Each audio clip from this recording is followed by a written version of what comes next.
कर्नाटक में बीजेपी सरकार ने जो मुस्लिम रिजर्वेशन को ख़त्म किया है, इस सिलसिले से उसकोटे हल्के के साबिक रुकन असम्बली शरद कुमार बच्चेगौड़ा ने आज यहाँ बेलनरसापुर मस्जिद बिलाल में इफ्तार दावत के मौके पर अफसोस का इजहार करते हुए कहा कि मुसलमानों का हक था, बीजेपी सरकार ने जिसे ख़त्म किया है सरासर नाइंसाफ़ी है। शरद कुमार बच्चेगौड़ा ने कहा कि लिंगायत और वकीलिगा तबका इसे कबूल करने तैयार नहीं है, क्योंकि मुसलमानों का हक है। सदाए हिंद उर्दू, मैं हूं इम्तियाजुल्लाह खान काशफी। या अल्लाह शरद गौड़ा के को कामयाबी और कामरानी अता फरमा, इलेक्शन में कामयाबी और कामरानी अता फरमा। या अल्लाह उनके वालिद को सेहत और तंदुरुस्ती अता फरमा।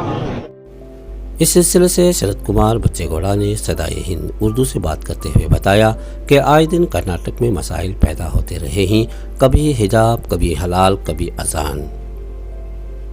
मुल्क में अक़लियतों के बढ़ते तासुब पर शरद कुमार बच्चेगौड़ा ने कहा कि कर्नाटक में कांग्रेस सरकार इक़्तिदार पर ज़रूर आएगी, मुस्लिम रिजर्वेशन वापस लाया जाएगा। शरद कुमार मुसलमानों के रवैये पर अपने ख्यालात का इजहार किया। इन्होंने कहा कि मुसलमान ऐसे मौके पर बड़े ही सब्र तहम्मुल से काम लिया है।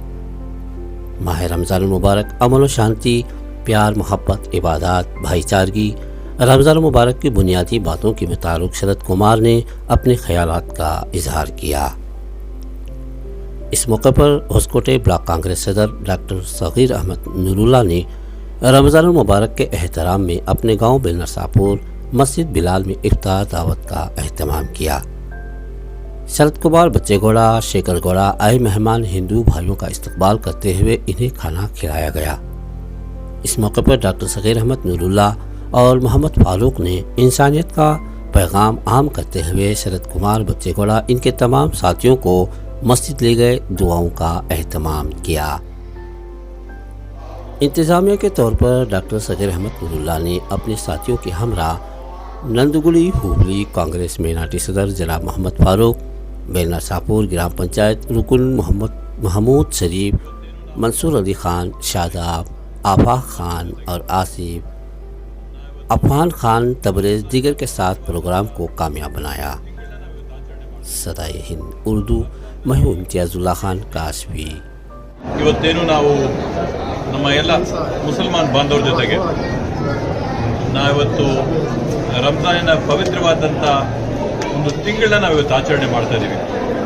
ರಂಜಾನ್ದಲ್ಲಿ ವಿಶೇಷತೆ ಏನಂತಂದರೆ ಮನುಷ್ಯನು ಆಸೆಗಳಿಂದ ಆಮಿಷಗಳಿಂದ ದೂರ ಇದ್ದು ದೇವರ ಧ್ಯಾನದಲ್ಲಿ ಸಂಪೂರ್ಣವಾಗಿ ತೊಡಗಿರಬೇಕು ಅನ್ನೋಂಥ ಒಂದು ಉದ್ದೇಶದಲ್ಲಿ ಯಾವೊಂದು ಆಸೆ, ದುರಾಸೆಗಳು, ಆಮಿಷಗಳು ಇವೆಲ್ಲವನ್ನು ಕೂಡ ಸಂಪೂರ್ಣವಾಗಿ ಒಂದು ತಿಂಗಳು ದೂರಕ್ಕಿಟ್ಟು ಅದರ ಹತ್ರಕ್ಕೆ ಹೋಗದೆ ಮನುಷ್ಯನು ಮತ್ತೆ ಮಾನವ ಮತ್ತೆ ದೇವರು ಮಧ್ಯೆ ಒಂದು ಏನು ಪರಸ್ಪರ ಬಾಂಧವ್ಯ ಇರ್ತದೆ, ಆ ಬಾಂಧವ್ಯನ ಬೆಳೆಸ್ಕೊಳ್ಳುವಂಥ ಒಂದು ಪವಿತ್ರವಾದಂಥ ತಿಂಗಳು।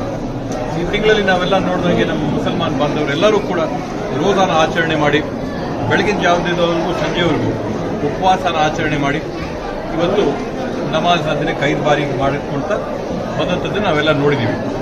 ಈ ರೀತಿಯಲ್ಲಿ ಇದು ತುಂಬಾ ಸೂಕ್ತವಾಗಿದೆ। ಯಾಕಂತಂದರೆ ಇನ್ನೇನು ಒಂದು ತಿಂಗಳೊಳಗಡೆ ನಮ್ಮ ರಾಜ್ಯದಲ್ಲಿ ಚುನಾವಣೆ ಆಗಂಥ ಸಂದರ್ಭದಲ್ಲಿ 23ನೇ ತಾರೀಕು ನಾವು ಈದ್ನ ಆಚರಣೆ ಮಾಡ್ತೀವಿ। 23ನೇ ತಾರೀಕು ನಾವು ಈದ್ ಆಚರಣೆ ಮಾಡಿ ಅದಾದ ಒಂದು 10-15 ದಿನಕ್ಕೆ ನಾವೆಲ್ಲರೂ ಕೂಡ ಕರ್ನಾಟಕ ರಾಜ್ಯದಲ್ಲಿ ಚುನಾವಣೆಯನ್ನು ಕೂಡ ಎದುರಿಸ್ತೀವಿ।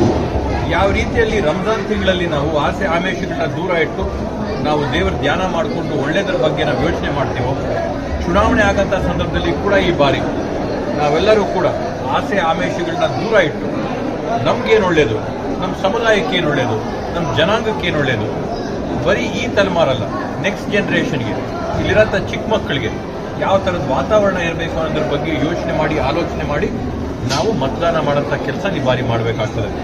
ಈಗಾಗಲೇ ನಾವು ನೋಡಿದಂಗೆ ಮುಸಲ್ಮಾನರಿಗೆ ಕರ್ನಾಟಕ ರಾಜ್ಯದಲ್ಲಿ ಸಾಕಷ್ಟು ತೊಂದರೆಗಳನ್ನ ಕೊಟ್ಟಿದ್ದಾರೆ। ಈಗಾಗಲೇ ಬಿಜೆಪಿಯವ್ರ ಕಡೆಯಿಂದ ಏನಿವತ್ತು ಹಲಾಲ್ ಆಗಿರ್ಬೋದು, ಹಿಜಾಬ್ ಆಗಿರ್ಬೋದು, ಆಜಾನ್ ಆಗಿರ್ಬೋದು, ಇಂಥ ಎಲ್ಲ ಒಂದು ತೊಂದರೆಗಳನ್ನ ಕೊಟ್ಕೊಳ್ತಾ ಬಂದು ಇವತ್ತು ವಿಶೇಷವಾಗಿ ಅತ್ಯಂತ ಅನ್ಯಾಯ ಏನು ನಮ್ಮ ಮುಸಲ್ಮಾನ್ ಬಾಂಧವಗಳು ಮಾಡಿರ್ತಕ್ಕಂಥದ್ದಂದ್ರೆ 4% ಮೀಸಲಾತಿ ರಿಸರ್ವೇಷನ್ ಏನಿತ್ತು ಮುಸಲ್ಮಾನರ ಪರವಾಗಿ, ಇವತ್ತು ಆ ರಿಸರ್ವೇಷನ್ನ ಕಿತ್ತಾಕಿ 2% ಒಕ್ಕಲಿಗರು ಕೊಟ್ಟಿದ್ದಾರೆ, 2% ಲಿಂಗಾಯತರು ಕೊಟ್ಟಿದ್ದಾರೆ. ಇದರಲ್ಲಿ ದುರ್ದೈವ ಏನಂತಂದ್ರೆ ಅಲ್ಲಿ ಒಕ್ಕಲಿಗರ ಸಮುದಾಯದ ನಾಯಕರುಗಳು ಗುರುಗಳು ಕೂಡ ಹೇಳ್ತಾ ಇದ್ದಾರೆ, ಅವ್ರದನ್ನ ಕಿತ್ತು ನಮಗೆ ಕೊಡಬೇಡ್ರಿ, ಯಾರ್ದೋ ತಟ್ಟೆಗೆ ಬಡಿಸಿದಂತ ಅನ್ನನ ಕಿತ್ಕೊಂಡು ನಮಗೆ ಕೊಡಬೇಡ್ರಿ, ನಮಗೆ ಸೆಪರೇಟ್ ಆಗಿ ಕೊಡೋದಾದ್ರೆ ಕೊಡ್ರಿ, ಅವ್ರಿಗೆ ಕಿತ್ಕೊಂಡಿದ್ದು ನಮಗೆ ಬೇಕಾಗಿಲ್ಲ ಅಂತೇಳಿ. ಇದು ಒಕ್ಕಲಿಗರ ಸಮುದಾಯ ಕೂಡ ಲಿಂಗಾಯತ ಸಮುದಾಯ ಕೂಡ ಎಲ್ಲರೂ ಕೂಡ ಒಕ್ಕಲಿನಿಂದ ಬೇರೆಯವ್ರದನ್ನ ಕಿತ್ಕೊಂಡು ನಮಗೆ ಕೊಡಬೇಡ್ರಿ ಅಂತ ಸ್ಪಷ್ಟವಾಗಿ ಹೇಳ್ತಾರೆ. ಆದರೆ ಇವತ್ತು ಈ ರಾಜ್ಯದಲ್ಲಿರ್ತಕ್ಕಂಥ ಬಿಜೆಪಿ ಸರ್ಕಾರ ಸಮಾಜನ, ಸಮುದಾಯಗಳನ್ನ, ಬಾಂಧವ್ಯ, ಭ್ರಾತೃತ್ವ, ನಮ್ದೇನು ಅಣ್ಣ ತಮ್ಮಂದ್ರ ಥರ ನಾವು ಹಿಂದೂ ಮುಸಲ್ಮಾನರೆಲ್ಲ ಇದ್ರಿ ಅದನ್ನ ಒಡೆದಾಕಿ ಅವರು ರಾಜಕೀಯ ಮಾಡಬೇಕನ್ನೋ ದುರುದ್ದೇಶದಿಂದ ಈ ಮಾಡ್ತಿರ್ತಕ್ಕಂಥ ಎಲ್ಲ ಕೆಟ್ಟ ಕೆಲಸಗಳು ನಿಲ್ಬೇಕಂತಂದ್ರೆ 2023 ಮೇ 10ನೇ ತಾರೀಕು ಆಗಂತ ಚುನಾವಣೆಯಲ್ಲಿ ಎಲ್ಲರೂ ಕೂಡ ಒಗ್ಗಟ್ಟಾಗಿ ಜಾತ್ಯತೀತವಾದಂಥ ಪಕ್ಷ, ಹಿಂದೂ ಮುಸಲ್ಮಾನ್ ಕ್ರೈಸ್ತರನ್ನ ಅಣ್ಣ ತಮ್ಮಂದರಾಗಿ ತಗೊಂಡೋಗಂಥ ಪಕ್ಷವಾದಂಥ ಕಾಂಗ್ರೆಸ್ ಪಕ್ಷಕ್ಕೆ ಸ್ಪಷ್ಟವಾಗಿ ಬಹುಮತ ಕೊಟ್ಟು ಇಲ್ಲಿರ್ತಕ್ಕಂಥ ಕೋಮುವಾದಿ ಶಕ್ತಿಗಳನ್ನ ತೆಗೆದು ಜಾತ್ಯತೀತವಾದಂಥ ಒಂದು ಸಮಾಜನ ಕಟ್ಟಂಥ ಕೆಲಸನ ಮಾಡಬೇಕು ಅಂತ ನಾನೆಲ್ಲಾದರೂ ಒಂದು ಮನವಿ ಪಡೆದಿದ್ದೆ. ಅದೇ ರೀತಿಯಲ್ಲಿ ನಾನು ನಮ್ಮ ಎಲ್ಲ ಮುಸಲ್ಮಾನ್ ಬಾಂಧವರಿಗೆ ಮನಸ್ಪೂರ್ವಕವಾದಂಥ ಧನ್ಯವಾದಗಳು ಹೇಳ್ತೀನಿ. 4% ರಿಸರ್ವೇಷನ್ ಕಿತ್ತಾಕದಂಥ ಸಂದರ್ಭದಲ್ಲಿ ಗಲಾಟೆಗಳು ಮಾಡ್ಬೋದಿತ್ತು, ಸ್ಟ್ರೈಕ್ ಮಾಡ್ಬೋದಿತ್ತು, ಧರಣಿಗಳು ಮಾಡ್ಬೋದಿತ್ತು. ಆದರೆ ಇವೆಲ್ಲ ಮಾಡೋದ್ರಿಂದ ಸಮಾಜದಲ್ಲಿ ಒಡಕಾಗುತ್ತಂತೇಳಿ ಎಲ್ಲ ಒಂದು ಪ್ರಬುದ್ಧತೆಯಿಂದ ಹುಷಾರಾಗಿ ನ್ಯಾಯಾಂಗದ ಮೂಲಕವಾಗಿ ನಾವು ಹೋರಾಟ ಮಾಡ್ತೀವಂತ ಸ್ಪಷ್ಟವಾದಂಥ ಸಂದೇಶ ಕಳಿಸಿದಂಥ ಅಲ್ಪಸಂಖ್ಯಾತ ಸಮಾಜಕ್ಕೆ ನಾನು ಮನಸ್ಪೂರ್ವಕವಾದಂಥ ಧನ್ಯವಾದಗಳನ್ನ ಹೇಳ್ತೀನಿ. ಯಾಕಂದ್ರೆ ಇವತ್ತು ನ್ಯಾಯಾಂಗದ ಮೇಲೆ ವಿಶ್ವಾಸ ಇಟ್ಕೊಂಡು, ಭಾರತ ದೇಶದಲ್ಲಿರುವಂಥ ಪ್ರಜಾಪ್ರಭುತ್ವದ ಮೇಲೆ ವಿಶ್ವಾಸ ಇಟ್ಕೊಂಡು ಧರಣಿ, ಸ್ಟ್ರೈಕು ಇವೆಲ್ಲ ಮಾಡಿದೆ ನೇರವಾಗಿ ಸರ್ಕಾರ ಚೇಂಜ್ ಆಗಿರುತ್ತೆ. ನ್ಯಾಯಾಂಗದ ಹತ್ರ ಹೋಗಿ ನ್ಯಾಯ ತಗೊಂಡಿದ್ದಾರೆ. ಈಗಾಗಲೇ ಸನ್ಮಾನ್ಯ DK ಶಿವಕುಮಾರ್ ಅಣ್ಣವರು ಕಾಂಗ್ರೆಸ್ ಪಕ್ಷದ ಕಡೆಯಿಂದ ಮಾತು ಕೊಟ್ಟಿದ್ದಾರೆ, ನಾವು 2023ರಲ್ಲಿ ಅಧಿಕಾರಕ್ಕೆ ಬಂದೇ ಬರ್ತೀವಿ, ಬಂದಾಗ ಮುಸಲ್ಮಾನರಿಗೆ ಅವ್ರು 4% ಮೀಸಲಾತಿನ ವಾಪಸ್ ಕೊಟ್ಟೇ ಕೊಡ್ತೀವಿ ಅಂತ ಆಶ್ವಾಸನೆಯನ್ನು ಅವ್ರು ಕೊಟ್ಟಿದ್ದಾರೆ. ಕಾಂಗ್ರೆಸ್ ಪಕ್ಷದ ಈ ಒಂದು ಗ್ಯಾರಂಟಿನ ನಾವೆಲ್ಲ ಕೊಡ್ತಾ ಇದ್ದೀವಿ.